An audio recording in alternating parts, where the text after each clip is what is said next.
Olá, querida amiga Mulher Vitoriosa, que prazer estar mais uma vez aí com você, que é uma mulher vitoriosa sim. Se você tem sido fiel aos princípios da palavra de Deus, tome posse da bênção que Deus tem para você, para a sua família e para a sua geração. No programa de hoje, nós vamos tratar de um tema muito importante sobre o tabagismo e o sedentarismo, dois hábitos que podem prejudicar grandemente o ser humano. E nós vamos ter aqui um psiquiatra, o doutor Alessandro Alves, que vai estar falando aí para você se cuidar sobre esse vício do tabagismo. Vamos ter também o professor Anderson, que é educador físico, vai falar aqui da importância de sairmos do sedentarismo. É muito importante que você, como ser humano, entenda que você foi criado à imagem e semelhança de Deus. Então, é muito importante você cuidar do seu corpo, que é templo do Espírito Santo. A Bíblia diz assim: tudo me é lícito, mas nem tudo me convém. Posso todas as coisas, mas não me deixarei dominar por nenhuma delas. Fica ligadinho aí no nosso programa, liga aí para um amigo, para uma amiga que você sabe, né? Que é fumante, aí que é muito sedentário, que a gente vai tratar desses assuntos aqui. Vamos ter também uma dica especial de culinária aqui com a Fátima. Nós vamos aqui a um breve intervalo e daqui a pouco a gente volta. Fica ligadinho aí.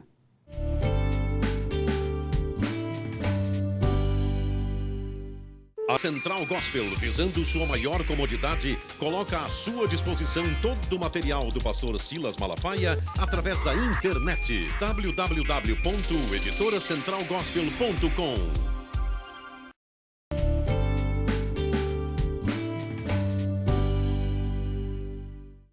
Bom, estamos de volta e no programa de hoje nós vamos tratar de dois temas importantes sobre tabagismo e sedentarismo. A gente sabe que muitas vezes o brasileiro hoje, né, está aí com índice de gordura em excesso, então a gente tem que se cuidar. E também, né, o tabagismo está imperando, que está levando muitas pessoas a ficarem doentes e a morrerem antes do tempo. Nós vamos ver aqui um VT sobre qualidade de vida e daqui a pouco a gente volta.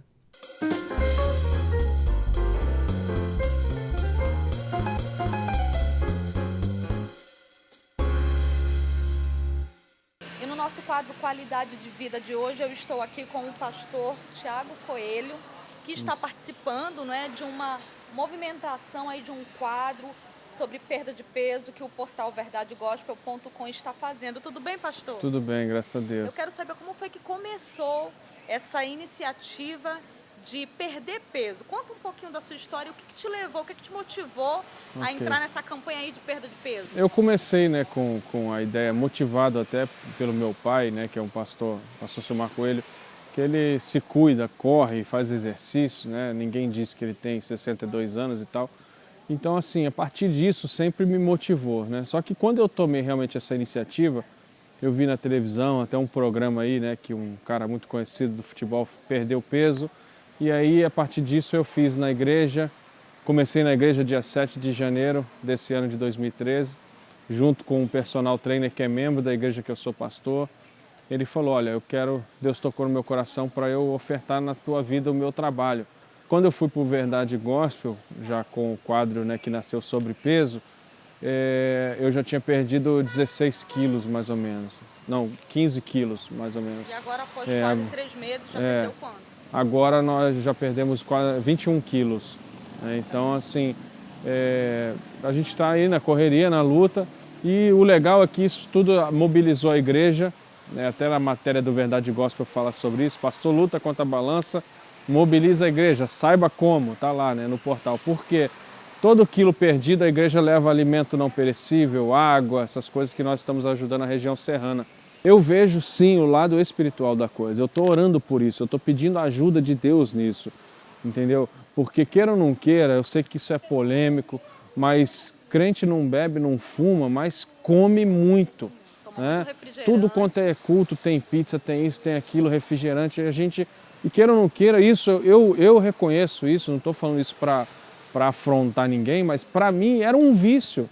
Deixa aí uma mensagem para os pastores, para as pessoas em geral, não só pastores ou líderes, enfim, mas para não só para evangélicos também, mas para todo mundo que deseja sair do sedentarismo, perder peso, ter uma vida mais saudável, fazer exercício físico. Quais são os segredos que você deixa para essas pessoas conseguirem manter a constância? Olha, se eu for revelar aqui, o meu segredo seria pedir ajuda de Deus. Talvez você nunca orou para isso. Senhor, me ajuda a não comer, me ajuda a ter força de vontade, sei lá. Mas não adianta saber e não praticar, não é saber. Meu pai sempre fala isso também. Mas, por exemplo, eu até brinco que todo gordinho sabe uma dieta boa, só que não faz, né? Então, literalmente, é fazer aquilo que a gente já sabe, ter atitude, e não tem jeito, não adianta, Senhor, me ajuda a tirar essa barriga, tem que fazer alguma coisa mesmo. Mas você pode, como eu posso. E só para encerrar, eu achei muito interessante o que a doutora Elisete escreveu para mim no Twitter. A doutora Elisete Malafaia falou assim, olha, Tiago, parabéns, Deus quer te usar 100%. Quando ela escreveu isso, me fez pensar, realmente, eu não posso ter uma limitação física para aquilo que Deus quer fazer através da minha vida. Então achei legal isso, obrigado, doutora Elisete. Deus quer me usar realmente 100%. Deus abençoe você. Ok, bom, então você confere o passo a passo aí dessa conquista do pastor Tiago Coelho no portal verdadegospel.com, e agora você vai ficar aí com as imagens dele nesse dia aí de exercício físico na academia, ok? Ok, então, maravilha. Vamos lá.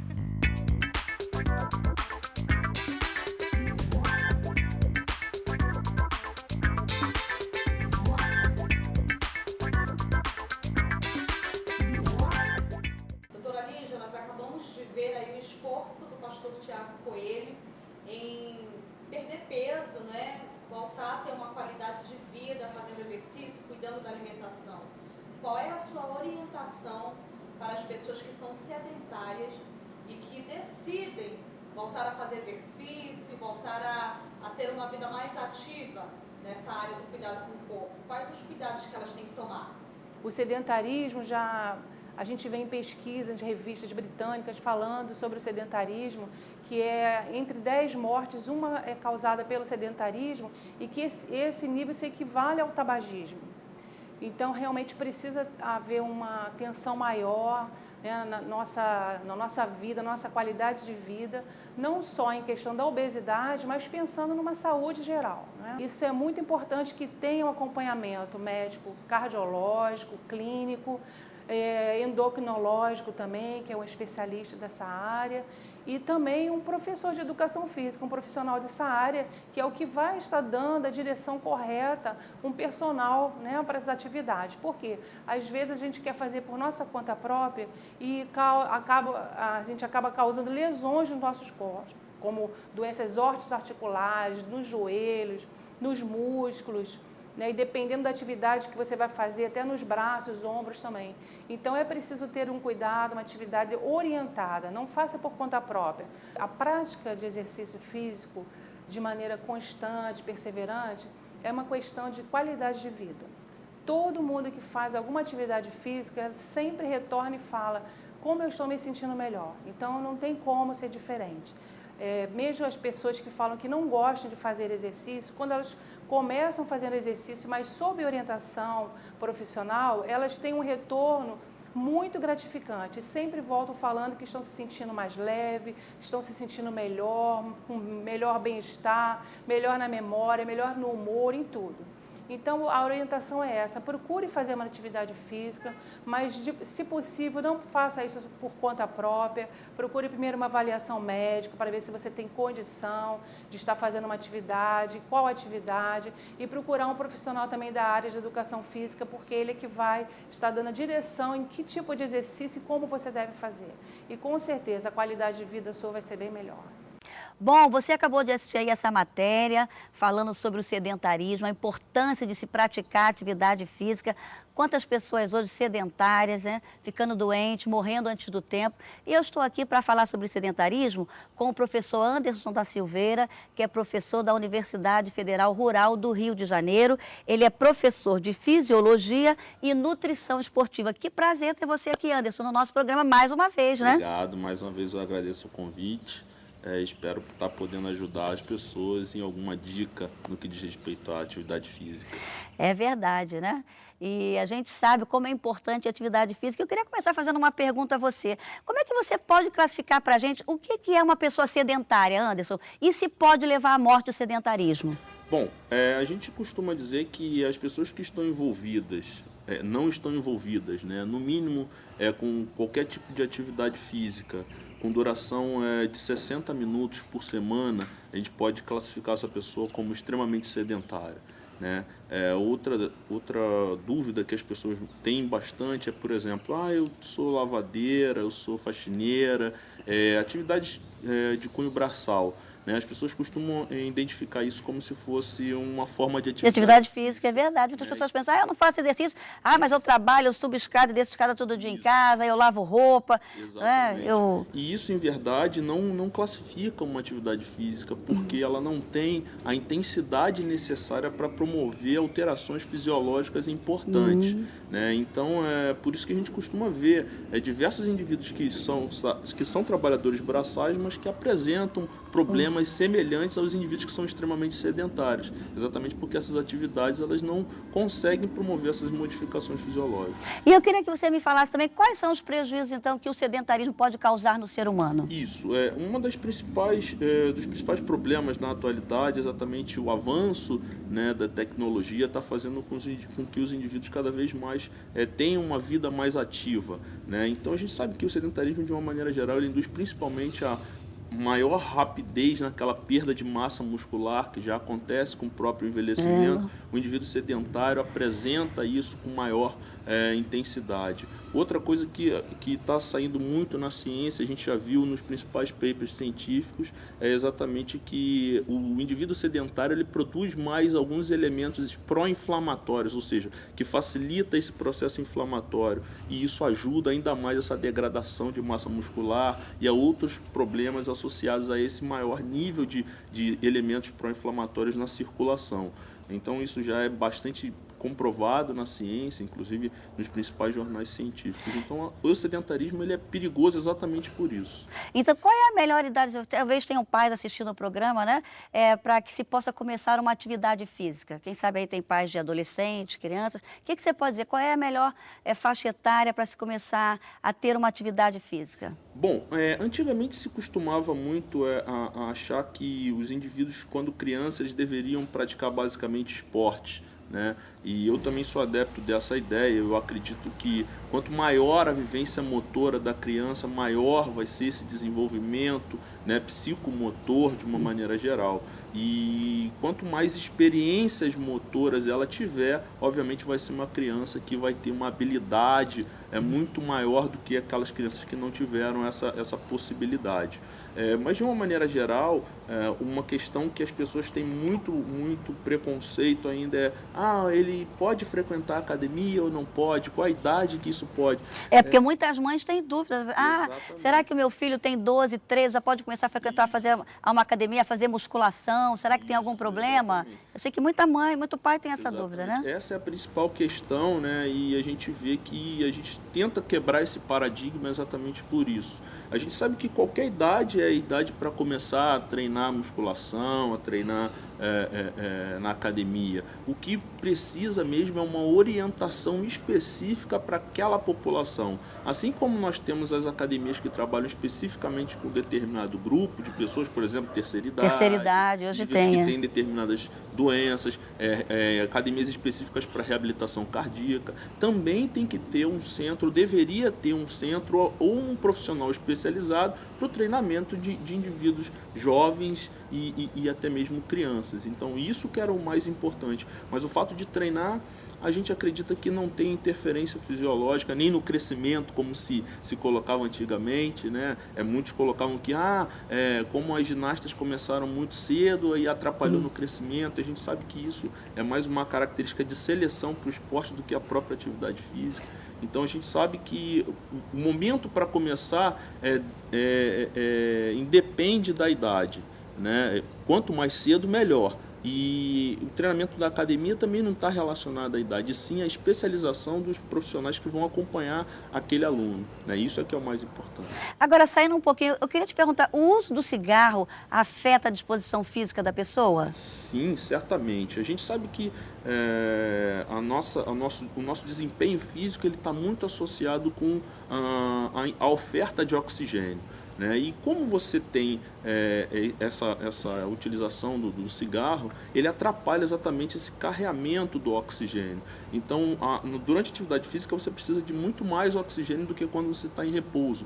E o próprio cigarro, ele ocupa o local em que o oxigênio ocuparia para ser transportado. E dessa forma, o indivíduo apresenta uma deficiência, um menor rendimento para a atividade física. Então, a gente observa, até existem experimentos na literatura mostrando que o indivíduo, quando faz atividade física 24 horas antes sem fumar e 1 hora antes e 1 hora depois de fumar, ele apresenta diferenças drásticas e significativas na sua performance em função dessa captação de oxigênio. Então, o mesmo indivíduo, quando ele fica 24 horas sem fumar, ele tem um determinado rendimento. Quando ele fuma e 1 hora depois ele faz atividade, esse rendimento dele cai absurdamente em função de ter fumado. Então, mostrando mais uma vez que o cigarro é super interferente na capacidade física do sujeito, além de promover as outras... Tantos males para a saúde, né? Que já são bastante destacados na própria literatura. Eu queria fazer uma outra pergunta a você. Quem sabe tem idosos aqui assistindo o programa, e você falou que é muito importante, né, começar desde criança, aos pais, mas tem idoso que nunca fez exercício físico e agora quer passar a fazer exercício físico porque quer ter uma melhor qualidade de vida daqui para frente. O que você pode dizer para essas pessoas idosas, né, que estão assistindo o programa e que se interessam? A partir de hoje eu quero passar a fazer exercício físico. Que dica que você pode dar para eles? Então, uma coisa muito interessante que a gente não pode deixar de falar é que o idoso, ele, por achar que já está em uma determinada idade, ele acredita que o rendimento, que os ganhos que eles teriam com a atividade seriam menores. E a ciência mostra exatamente o contrário. Olha que bacana. É descrito na literatura que o ganho de força, o ganho de habilidade motora é muito semelhante ao indivíduo jovem, obviamente, a partir do momento que ele passa a treinar. Então, ele vai ter ganho de massa muscular, ele vai ter ganho de força, ele vai ter ganho de habilidade motora desde que ele continue treinando, né? Ele não pode continuar sedentário. Se parar, ele volta da estaca zero. Mas já é demonstrado que existe o ganho, e o ganho é muito semelhante ao do indivíduo jovem. Olha, isso aí é uma força para quem está assistindo aí o programa, que acha, eu já passei da idade, estou com mais de 60, mais de 70, para mim não tem mais jeito. Então, vale a pena? Vale a pena. E uma outra coisa é exatamente a atividade. Anderson, que atividade o indivíduo deve fazer? Obviamente, a gente precisa entender que a atividade física ela tem que ser prazerosa, primeiro de tudo. Então, o indivíduo odeia a esteira. A gente vai passar a esteira para aquele indivíduo, né? Seria contraproducente, ou seja, não seria uma coisa atrativa para ele. Então, a gente procura exatamente colocar aquele indivíduo, principalmente os mais idosos, que já têm toda a sua característica formada, a personalidade formada, etc, etc. Então, a gente procura sempre adaptar o sujeito àquela atividade que ele mais sente prazer. Se sente melhor realizando, exatamente, né? Mas a gente acredita que exatamente pela propriedade causar uma queda significativa na massa muscular, os exercícios que a gente chama de treinamento resistido, outrora chamado de musculação, são os mais ideais para manter essa massa muscular e a força que é muito perdida com o avançar da idade. Então, acho que essa é uma das atividades mais importantes para tentar diminuir esse efeito deletério da idade sobre a massa muscular. E é bom porque vai até evitar, né? Porque muitos idosos nessa faixa assim, né, de 70, 75, 80, tendem a muito caminhar e cair, exatamente. Não é verdade? Muitos têm osteoporose, né? Então, o exercício físico é bom para isso também, não é verdade? Para essa prevenção da osteoporose. Sim, claro. Quem sabe tem mulher aí assistindo o programa e às vezes é sedentária e não sabe o mal que está fazendo, né? Porque para manter o corpo tem que estar bem, não é verdade? Exatamente. Como eu disse, a literatura científica ela já mostra que o sedentarismo ele acelera esse processo de osteopenia, que é o início da osteoporose, vamos dizer assim, e acelera, obviamente, a chegada clássica da osteoporose. E a gente sabe que o exercício, de uma maneira geral, ele tem uma função muito importante em reduzir esse processo, porque o osso ele aumenta a sua massa conforme a tração que o músculo faz sobre ele. Então, quanto mais tração você tiver sobre os ossos, maior a massa óssea, maior a massa nesse osso e, obviamente, vai reduzir esse efeito de osteoporose. Eu queria que você falasse então para as pessoas que estão assistindo o programa, principalmente os que são sedentários, né? Aqueles que gostam de ficar o tempo todo sentados, aqueles que, para subir um andar, hoje a gente vê muitas pessoas não sobem um andar de escada, tem que ir de elevador, não é verdade? Pessoas que às vezes a padaria na esquina da sua casa, ela vai de carro. Eu queria que você desse aí uma dica para essas pessoas sedentárias. Quais os benefícios de se praticar exercício físico e, pelo menos, assim, quantas vezes por semana? O que você aconselha? A gente sabe basicamente que a vida sedentária ela acelera, né, o tempo de vida do sujeito, ou seja, a mortalidade é muito maior nos indivíduos sedentários do que nos indivíduos ativos. E geralmente essa mortalidade ela é muito associada a doenças relacionadas com a obesidade, às doenças relacionadas com problemas cardiovasculares. E a gente acredita que os indivíduos que têm uma vida mais ativa, eles prolongam o seu tempo de vida e têm uma qualidade de vida muito maior e muito melhor, né? E obviamente o tipo de morte e o tempo que esse indivíduo leva para morrer é completamente diferente do indivíduo sedentário. Então a gente acredita que a prática, né, também é bem descrito na literatura, que a prática de no mínimo 150 minutos por semana, né, isso dividido entre 3 e 5 dias por semana, seria já eficiente em modificar a massa corporal, ou seja, emagrecer o sujeito, melhorar a massa muscular. E quanto mais tempo por semana dedicado à atividade física, obviamente maiores serão as modificações fisiológicas induzidas por isso. Entende? Então a gente acredita que esse perfil ativo seja muito mais poderoso e não farmacológico, né, no que diz respeito ao tratamento dessas doenças provocadas pela idade, pelo envelhecimento, principalmente. Então a gente sabe que o exercício hoje ele é considerado um meio não farmacológico de tratamento a diversas doenças do tipo muscular e cardiovascular também. É a melhor prevenção, então, né, que a gente sabe. E a gente está aqui no finalzinho da nossa entrevista e eu queria que você deixasse aqui uma dica. Como é que a pessoa pode fazer, né, para começar a mudar o seu pensamento e passar assim, ter vontade de praticar exercício físico, ter uma boa alimentação? Que dicas você pode dar para as pessoas aí no finalzinho dessa entrevista? Olha, eu acredito que a gente deva encarar a atividade física parecida com o gesto de escovar os dentes. A gente sabe que isso é um hábito diário e que se a gente não fizer esse tipo de coisa, nós teremos alguns problemas, especialmente no que diz respeito a escovar o dente, a cárie. A cárie está aí mesmo. Etc. Então a gente precisa encarar a atividade física como se fosse como o mesmo hábito de escovar os dentes. A gente sabe que os indivíduos às vezes deixam de escovar os dentes alguns dias ou algumas vezes, né? E obviamente isso vai acontecer também com a atividade física. O indivíduo vai deixar de fazer algum dia ou algumas vezes, mas que isso não saia daquele hábito diário, da prática de vida do sujeito, do levantar ao deitar, ele ter uma faixa de horário naquele dia para poder realizar a atividade física. Isso é muito importante, você encarar isso como um hábito de vida. E a partir daí eles vão começar a transformar, né, a ideia e vão começar a inserir isso no dia a dia. Ok, Anderson, valeu, obrigada aí pelas suas dicas. E tá aí essa dica para você aí, né? Vamos sair do sedentarismo, vamos nos exercitar, porque é bom para o corpo, para a alma também é muito importante, não é verdade? Que a gente não libera endorfina quando está fazendo exercício físico, não é verdade? Não fica, assim, bem relaxado, mais calmo, né? Tira o estresse. Muitas vezes. Muitas vezes. É um mecanismo não farmacológico também para curar a depressão. Olha, tá vendo aí que dica bacana, né? Caminhar na praia, né? Correr, olha que coisa linda que está em depressão, sai de casa. Melhor. Né? Então tá aí essa dica, obrigado, tá, Anderson? Que Deus te abençoe. Bom, agora nós vamos voltar ao estúdio com a Fátima aí, dando uma dica de culinária especial, uma salada light, e vamos ter também uma entrevista sobre o combate ao tabagismo, tá ok? Vamos lá. Oi, Elisete, é um prazer estar aqui mais uma vez. Hoje nós estamos aqui, já que estamos falando de saúde, nós vamos dar uma dica de uma saladinha light. Nós vamos usar nessa salada alface crespa, agrião, e vamos incrementar essa salada com cenoura ralada, melão, castanha de caju, tomatinho cereja, mini cebolinhas, blanquê, azeitonas e abacaxi picadinho. E vamos usar também o limão e o azeite, o limão substituindo o sal, tá? Então nós vamos começar a montar a nossa saladinha. Nós vamos usar aqui o abacaxi, né, enfeitando a nossa saladinha.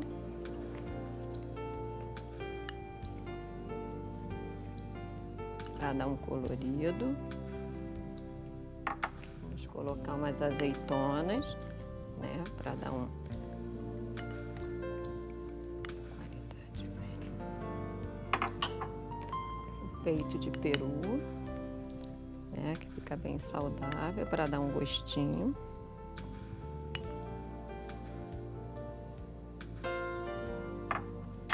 Vamos estar usando agora a cebolinha também, para quem gosta.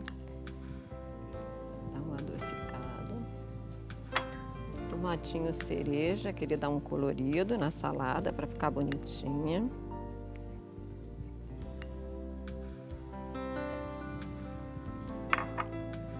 Castanha de caju, que dá uma crocância.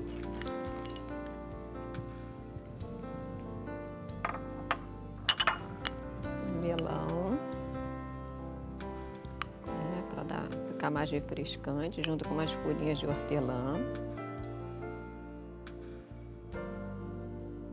Combinam entre si, né? E dá um colorido bonito na salada. Fica legal. Eu escolhi esses ingredientes porque os sabores combinam entre si. Eu acho que fica uma salada bonita, completa, saudável. Você pode servir com grelhado, né? E fica uma refeição completa, tá?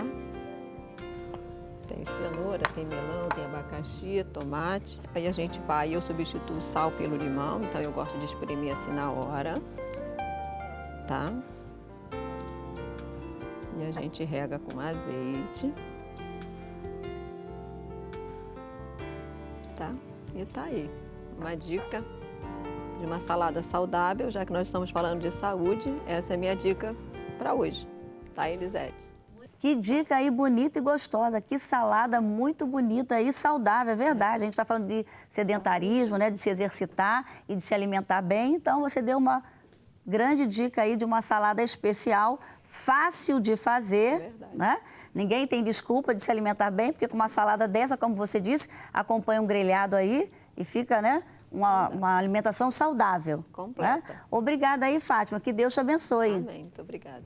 Bom, eu estou aqui com o doutor Alessandro Alves, que é médico psiquiatra. Que prazer ter você aqui no nosso programa. Prazer é meu, pastor. Uma boa tarde. É uma honra, um prazer enorme estar aqui com a senhora no dia de hoje. Que bom, e nós vamos falar de um assunto importante, que é o combate ao tabagismo. Né? Nós temos visto tantas pessoas morrendo antes do tempo, não é verdade? Nós vamos assistir a um breve VT e daqui a pouco a gente volta para um bate-papo. Eu fui prisioneira por mais de 40 anos pelo vício do cigarro. Eu fumava em média de 900 cigarros mensais, o qual totalizou em 40 anos mais de 43 mil cigarros. A minha saúde era muito abalada. Eu tive um pneumotórax, eu tinha uma bronquite imensa tabágica e, por último, eu tive um AVC, um derrame cerebral. Mesmo assim, eu continuava fumando. Eu queria uma transformação, eu queria uma libertação. Há um grupo maravilhoso, né, que eu já citei, ao Grupo Pérola, grupo de mulheres, que me deu um apoio imenso. Lá eu aprendi a orar, lá eu aprendi a jejuar. E hoje veio a libertação, já completa por mais de 2 anos. Sou uma mulher feliz, uma mulher vitoriosa e eu posso dizer, hoje eu sou uma mulher de fé, estou nas mãos de Deus. Que lindo testemunho aí da nossa amiga, né? E eu queria começar fazendo uma pergunta ao doutor, né? É possível deixar o vício realmente? É sim, pastora. É possível deixar qualquer vício, né? É necessário determinação, é necessário desejo, é necessário estar disposto, mas também é necessário ter o apoio técnico, o apoio médico, o apoio psicológico, para que a pessoa possa conseguir lidar. Largar um vício é como largar algo muito querido, né? O testemunho foi muito feliz, né, quando ela disse que, mesmo assim, eu continuava fumando, ou seja, mesmo a revelia dos prejuízos que ela tinha, ela continuava fumando. Ela tinha consciência dos prejuízos, das doenças que ela estava sofrendo, e o desejo de fumar era mais forte. Então, largar esse prazer, porque dá um prazer muito profundo, né, e trocar isso por uma outra coisa, dá muito trabalho e precisa de muita ajuda. Mas é possível sim. A gente sabe que todo vício é uma falta de poder que o ser humano não tem sobre ele próprio. Então, nos seus atendimentos que você faz, você vê que geralmente as pessoas que partem para se viciarem, seja em cigarro ou outra droga, né, que não seja lícita, essa pessoa tem algum problema emocional? Na imensa maioria dos casos. Na verdade, podemos dizer que em praticamente 100% dos casos, as pessoas querem compensar uma falta, né? Uma necessidade de que as coisas sejam da maneira delas, né? Como a ansiedade, pessoas que são ansiosas porque querem que o mundo funcione do seu jeito, da sua forma, né? Pessoas que estão tristes demais porque também querem que o mundo funcione do seu jeito, pessoas que não se adaptam, não conseguem ter aceitação de que as normas do mundo, de que a vida funciona, não da maneira como elas querem, como seus egos desejam, mas da maneira como tem que ser. Então essas pessoas administram qualquer tipo de droga, como o cigarro, por exemplo, para ter uma sensação de alívio, né? Há na entrada, quimicamente falando, há na entrada da nicotina uma liberação de substâncias, de neurotransmissores, que são extremamente prazerosos. Então a pessoa se anestesia com o cigarro. Anestesia-se do quê? Da vida que ela crê que não é boa para ela, da vida que ela tem dificuldade de aceitar. O que você pode me dizer assim, uma pessoa dependente de cigarro, assim, ela começar a fumar na adolescência se torna mais fácil para ser dependente? Sim, com certeza. Até porque na adolescência, antes dos 18 anos, não há ainda nem personalidade formada e mais ainda o lobo frontal, que é a área do cérebro onde você tem aquela definição de bem e mal, de certo e errado, ela não está totalmente formada. É uma das últimas áreas do cérebro que entra em formação. O uso do cigarro começa com 12, 13, 14 anos, então isso entra na formação do indivíduo. Apesar de não poder ser vendido para essa idade, né? Mas infelizmente pode. A gente vê meninos hoje de 12, 13 anos, né? Facilmente. Como o álcool também, existem as plaquinhas, né, de que é ilícito, mas no entanto as pessoas acabam comprando mesmo nessa idade. Então isso se vincula com a personalidade do indivíduo, ele aprende a conduzir a vida e principalmente a lidar com as frustrações através do cigarro. E o cigarro tem uma característica importante, né, que a gente chama de droga perfeita. Por quê? Se o sujeito está triste, acende um cigarro que melhora. Se o sujeito está festejando, acende um cigarro que faz parte. Né? Em qualquer situação, após se alimentar, antes de se alimentar, não há um local específico, uma razão específica para fumar. Em qualquer lugar, o cigarro cai bem para o indivíduo que está criando uma dependência do cigarro. O que aliás, é até a gente via muitos anos atrás, até agora que parou, mas havia um incentivo a se fumar, a mulher bonita fumando, o homem bonito fumando, né? Havia muitas propagandas de cigarro assim, né? Hoje a gente sabe que já colocam lá que o cigarro faz mal à saúde, mas a gente sabe que houve muito incentivo para isso, não é verdade? Muito. Era chique, era elegante as pessoas fumarem, né? Havia um incentivo muito grande. Nos anos 70, 80, as propagandas mais interessantes da televisão eram justamente as propagandas de cigarro. Tinham as músicas mais interessantes, o apelo visual era muito intenso, né? É necessário lembrar, né, quando a pessoa lembra dessas propagandas, a propaganda do chamado Homem de Marlboro, né, o cowboy que fumava, o Homem de Marlboro morreu de câncer, né, de pulmão, em função do cigarro. Então, é lamentável quanto essa vinculação com uma irrealidade que é colocada na mídia é completamente diferente da realidade da situação. O tabagismo é um vício terrível, né, uma adicção severa e que fatalmente vai levar o indivíduo ou a óbito ou a um sofrimento muito profundo interior. E tem matado muitas pessoas? Muito. Ainda é muito alta a taxa de pessoas que morrem em decorrência das lesões por tabagismo. Né? Se a gente for falar em câncer, né, o número é absurdo. As doenças cardiovasculares ainda são a maior causa de morte. E doenças cardiovasculares como o AVC, que a irmã teve, né, ele falou no seu testemunho, as doenças como infarto, miocárdio, tromboses, são doenças extremamente vinculadas ao tabagismo. Mata demais. Então, a gente está falando aqui para você, quem sabe você aí que é, né, um dependente aí de cigarro, Tá um alerta aí para você se despertar. Eu queria que você desse umas dicas. Ela falou ali da importância da fé em Deus, de estar na igreja, a gente sabe. Mas há pessoas que a gente sabe que precisam de um tratamento. O que você pode falar para pessoas que estão assistindo ao programa, que já tentaram, né, de tudo, já fizeram de tudo para largar o cigarro, mas ainda não procuraram, né, talvez um médico para se tratar, né, de um local. O que você pode falar sobre isso? Quais os tratamentos que a pessoa pode procurar? Olha, a primeira coisa que a pessoa precisa olhar quando precisa de um tratamento, quer largar, mas tem medo, é que hoje a Associação Psiquiátrica Americana recomenda em todo o tratamento para dependência química, e isso inclui cigarro, né, que as pessoas tenham o seu espaço religioso, que as pessoas tenham o aconselhamento religioso. A fé é importante, né? É fundamental. E isso não é mais uma coisa que se discute. Isso é fato, isso é estudo, né? São estudos da Universidade de Harvard, estudos da Universidade de Duke, em Washington. Então, são estudos em diversos locais do mundo, né, onde a fé é considerada importante na cura das suas doenças. A gente sabe que pacientes que administram a sua fé, né, são pacientes que têm uma chance melhor de escapar das suas doenças. E no vício do cigarro não é diferente, na adicção ao cigarro não é diferente. A fé ajuda muito. Tem vários tipos de tratamento clínicos, desde medicação, acompanhadas de psicoterapia. É fundamental que haja psicoterapia. Existem medicações, né, repositoras de nicotina para que o indivíduo vá deixando gradativamente. Hoje a gente até vê propaganda na televisão, não é verdade? Sim. É válido? Vale a pena? Vale sim. Agora, tem que ser medicada com aconselhamento médico. Tem que ter um acompanhamento médico. Sim, para que o médico decida qual é a melhor forma. Tem pessoas que precisam ser internadas. Lá onde eu sou médico assistente, na clínica Jorge Jaber, nós temos internações só para tabagismo. Tem pessoas que vão buscar, que não conseguem resolver isso nas ruas, né, não conseguem resolver a nível ambulatorial e vão precisar de internação para isso. É mais raro do que uma internação para cocaína, para álcool, para outras drogas, mas acontece. E às vezes tem que buscar essa ajuda, porque muitas vezes do vício de um cigarro ele vai partir para outras drogas, não é verdade? A gente vai chamar aqui a um VT e vamos assistir um pulmão, sabe, de um fumante. Daqui a pouco a gente volta.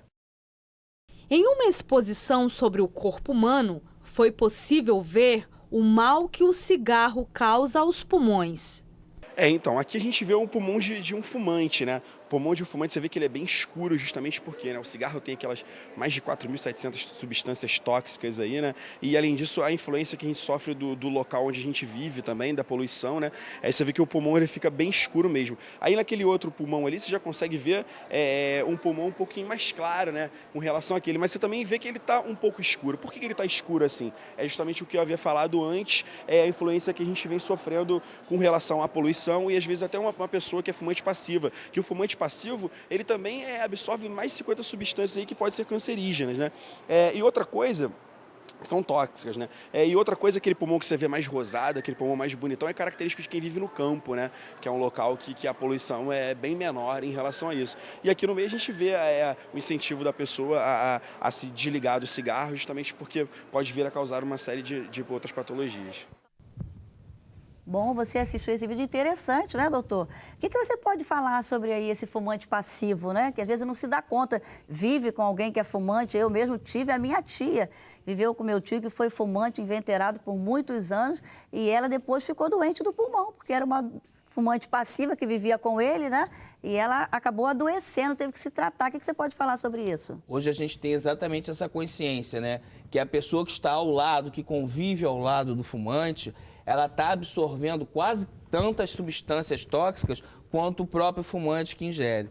É importante que você entenda que se você está ao lado de um fumante, você está fazendo uma escolha. E é uma escolha para a sua saúde de deterioração, uma escolha muito sofrida para a sua saúde. E é importante também que o fumante entenda que o direito de fumar ele tem, mas o dever de proteger quem está ao lado dele, especialmente a família, é muito importante, né? Imagine com as crianças, imagine crianças que não podem se defender, que não podem escolher, criadas numa casa onde o cigarro fica o tempo todo. O resultado para os pulmões é nefasto.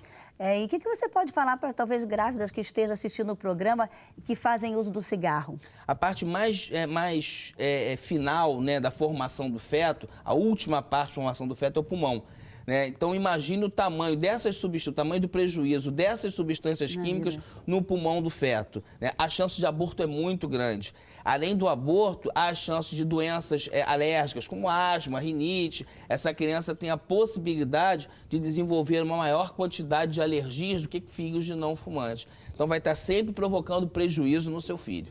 E quantas crianças que chegam a nascer e logo depois morrem também, né?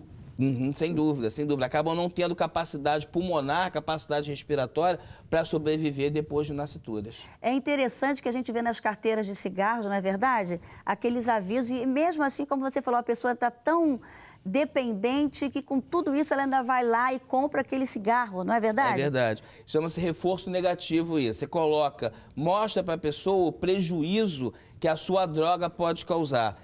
Isso funciona pouco, porque o prazer que a droga causa é muito grande. Então, olhar aquele prejuízo, se não for um prejuízo individual, não é um prejuízo da sua vida, isso acaba fazendo pouca diferença. Ajuda, é bom que se faça, é bom que o Ministério da Saúde mantenha esse tipo de campanha, mas como é para libertar realmente do cigarro, isso faz pouca diferença.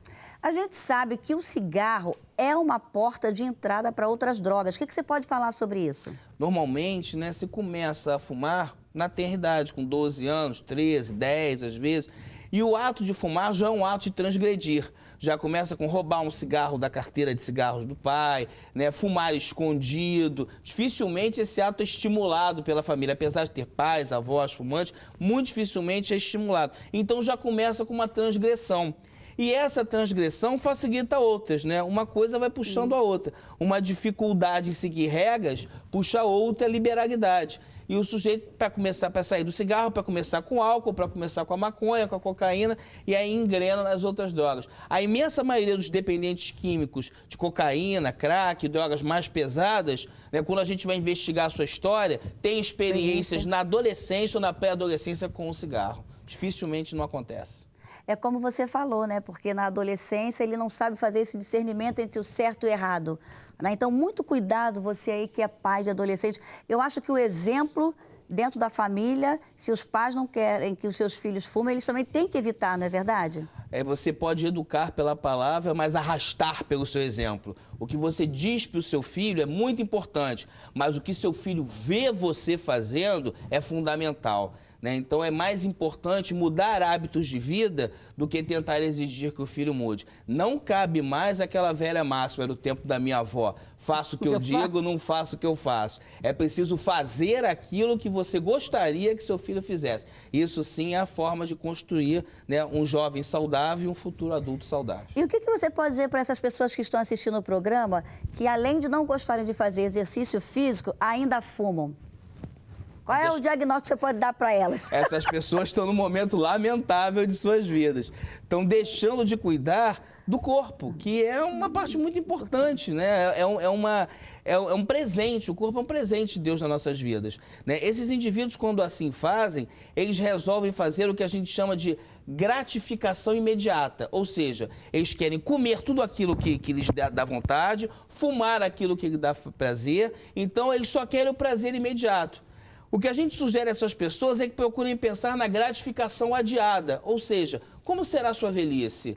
Como será a sua saúde? Como ele será daqui a 10 anos? Então, que adiem aquele prazer, para aquele momento, que é um prazer que vai acabar destruindo, para um prazer maior, que é um prazer de uma vida saudável, de uma comunhão mais adequada com a vida, com a natureza, uma comunhão melhor com as pessoas. É só adiar a gratificação. Interessante que você está falando. Eu lembrei do Chico Anísio. Você lembra das últimas palavras deles antes de morrer? Se eu pudesse voltar atrás, eu jamais teria fumado, né?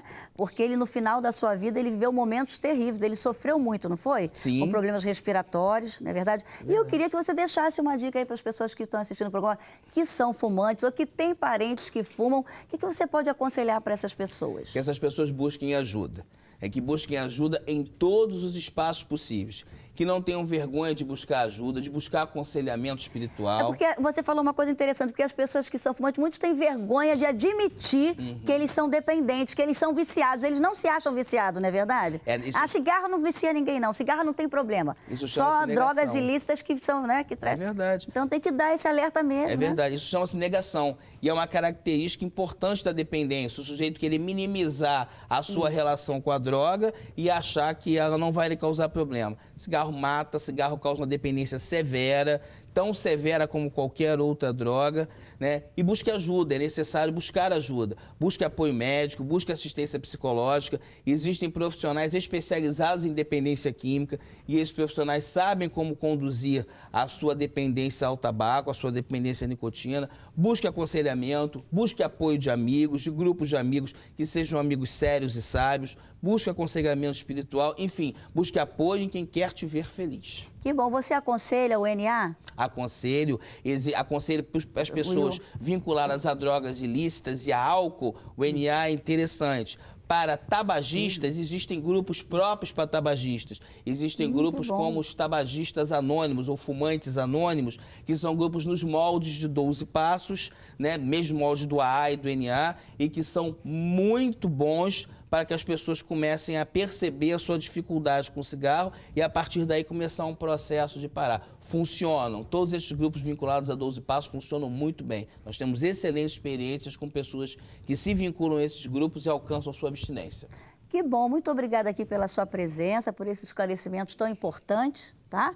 Que Deus possa abençoar. Ele dá palestras também, tá aí para você, se quiser levá-lo lá na sua igreja, tá ok? Que Deus te abençoe e deixa aí a sua mensagem final. Amém, pastora, muito obrigada. Eu que agradeço a oportunidade, né?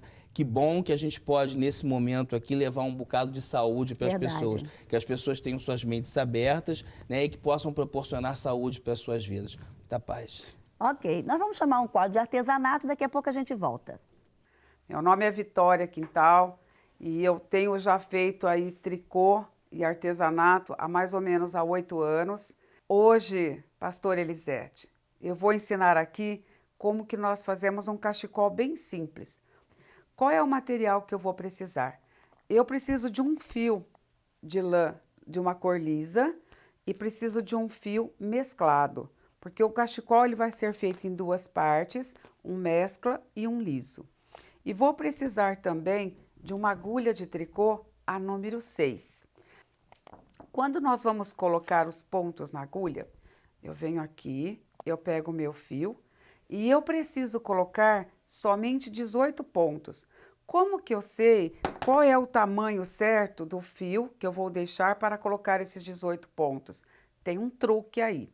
Eu pego aqui a minha agulha e pego o meu fio e enrolo aqui 18 vezes.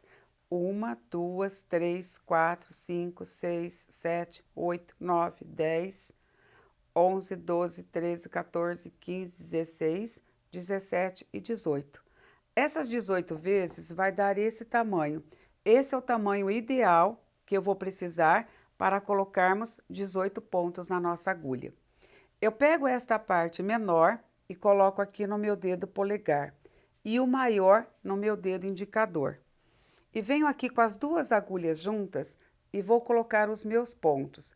Então, eu começo sempre daqui, olha, de trás, venho aqui, de trás, seguro aqui com o meu dedo, puxo um pouquinho e trago aqui para frente. Vai ficar aqui um círculo. Eu vou colocar as minhas 2 agulhas aqui dentro desse círculo, vou sair lá naquela parte e vou trazer de volta aqui dentro. E vou soltar apenas esse dedo para poder puxar o fio. De novo, venho aqui, coloco aqui dentro, saio aqui, venho e puxo aqui. E puxo o fio. Então, é assim que nós colocamos os pontos. Para fazermos esse cachecol, nós vamos colocar 18 pontos na nossa agulha. Será o tanto suficiente. Depois que eu coloquei os 18 pontos, aqui eu não tenho, coloquei só um pouquinho só para vocês verem, mas o tamanho certo seriam 18 pontos. Depois que eu colocar, eu venho aqui e eu dou um nozinho. Por que que eu dou esse nó? porque senão, com o tempo, o meu trabalho ele vai ficando bicudo para este lado. E eu vou cortar aqui um pedacinho, venho aqui, tiro qualquer uma das duas agulhas e vamos começar a fazer o trabalho. Para fazer esse trabalho, nós vamos fazer 10 carreiras de tricô. O que é uma carreira? Ela começa e termina, isso é uma carreira. Quando você começa, vai até o final, vira e volta, isto se chama cordão de tricô. Então, eu venho aqui e vou fazer uma carreira. Faço aqui, aqui, e vou fazendo. Sempre dessa maneira. Esse é o ponto que nós chamamos de tricô. Pronto, já fiz. Isso é uma carreira. Para virar e voltar, vai ser a segunda carreira. Então, nós vamos fazer 10. Ou eu posso dizer 10 carreiras, ou então 5 cordões de tricô. Aqui já está pronto as 10 carreiras de tricô. Ou então os 5 cordões. Agora, o que eu preciso fazer? Uma tirinha que vai do lado.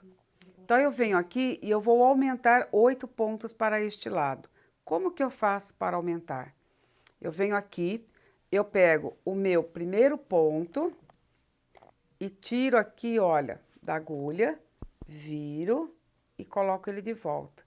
Por que eu faço isso? Para não ficar um buraco aqui. Então, eu simplesmente peguei o ponto que estava na agulha, tirei, inverti e coloquei de volta. Agora, eu venho aqui e eu faço um tricô. Só que eu não derrubo da agulha este ponto. Eu pego este e coloco de volta. Aumentei um ponto. Venho aqui novamente, faço mais um tricô, não derrubo da agulha e coloco. Venho aqui, faço mais um tricô, não derrubo da agulha e coloco. Eu vou fazer isso 8 vezes. Então, eu já tinha 18 pontos na agulha, com mais 8 aqui deste lado. Agora, eu vou fazer mais 4 carreiras de tricô. 1, 2, 3 e 4. Quando eu fizer essas 4 carreiras de tricô, vai ficar essa alcinha aqui do lado. Agora, depois de pronto essas 4 carreiras, eu vou arrematar esses 8 pontos. Como que eu faço? Eu venho aqui, pego 2 pontos juntos em tricô e volto este para a agulha. Faço mais 2 pontos juntos e volto para a agulha. Faço mais 2 pontos juntos e volto para a agulha, até eu matar os 8 pontos do meu trabalho. Quando matar os 8 pontos, vai ficar isso daqui. Daqui para frente agora, vocês vão fazer sempre 20 carreiras de tricô. Então, no começo são 10, aumentei 8 pontos, fiz 4 carreiras e arrematei. Agora, sempre eu vou fazer 20 carreiras. Quanto que eu faço? Eu fiz aqui 12 vezes. E para terminar, eu vou terminar com as minhas 10 carreiras, como eu fiz lá no começo. Então, eu faço uma peça lisa e faço uma peça mesclada. Depois é só pegar aqui as duas peças juntas. Coloco aqui uma perto da outra. E venho aqui, olha, pego as duas alcinhas e dou aqui 2 nozinhos. 1 e 2. E vou dando sempre esse nozinho. 1 e 2. Então, ele vai ficar isso daqui, o cachecol inteiro. Depois que eu der os nozinhos, a peça é essa daqui. Eu vou mostrar para vocês. Olha, ela ficou assim, com os nozinhos. Ou eu posso usar essa peça dessa maneira, só solta, ou eu posso vir aqui, passar aqui por dentro e prender aqui com uma presilha. Eu sempre uso essas presilhas de cabelo, né? Venho aqui e coloco. E tá pronto a minha peça. Essa é uma dica bem simples, bem fácil, para você, mulher vitoriosa, fazer, vestir para ficar mais bonita, vender para você ganhar um dinheirinho extra para sua casa, né? Ou mesmo para presentear as suas amigas. Eu só gostaria que você acreditasse que você é capaz, que você pode. É só você ir em frente, que você vai conseguir. E posso dizer para você, daqui da onde eu estou, eu já consigo ver você, mulher sendo vitoriosa. Pastor Elisete, muito obrigado pelo seu carinho. Foi muito bom ter essa participação no seu programa. E eu queria dizer assim, que Deus continue abençoando para que a senhora possa levar, através desse programa, muitas vitórias para todas essas mulheres do nosso país e para outros países também. Quero mandar um abraço aí para a querida amiga Vitória Quintal, que Deus te abençoe, amiga. E eu quero dar aqui uma dica de leitura especial para você que é mulher de Deus, que quer ser vitoriosa nesta terra. A Bíblia da Mulher Vitoriosa. Olha, agora com um novo design. Olha que coisa linda essa aqui, olha, uva, muito bonita, com umas borboletas pratas na frente. Tem também essa daqui, olha, lilás com rosa. Olha que coisa linda. Essa Bíblia agora está com um novo design aqui, essa uva, essa lilás e rosa, muito bonita. Também agora com letra grande, muitas vezes você não quer usar seu óculos, então aqui a Bíblia vai ter uma letra grande, bem legível, e também as palavras de Jesus em vermelho, para você ler e codificar melhor. Está aqui dica de presente especial para você dar para uma amiga, para você dar para sua mãe, para você dar para sua filha, para sua neta. Eu tenho certeza que a Bíblia é o nosso maior manual de comportamento. Então, temos que ter essa palavra guardada no nosso coração. É o melhor presente que você pode oferecer para uma pessoa. Eu me lembro que quando eu fiz meus 15 anos, o meu pai me deu uma Bíblia e ele colocou assim na dedicatória: Elisete, que acima de tudo em sua vida possa estar Jesus Cristo e a sua palavra, para que você seja feliz neste mundo e na eternidade. Olha, para você dar um presente de 15 anos para sua filhinha que está fazendo aniversário, está chegando aí, né, o Dia das Mães, mês que vem. Olha que presente especial para você dar para sua mãe. A Bíblia da Mulher Vitoriosa com um novo design, muito bonita, com letra grande, as palavras de Jesus em vermelho.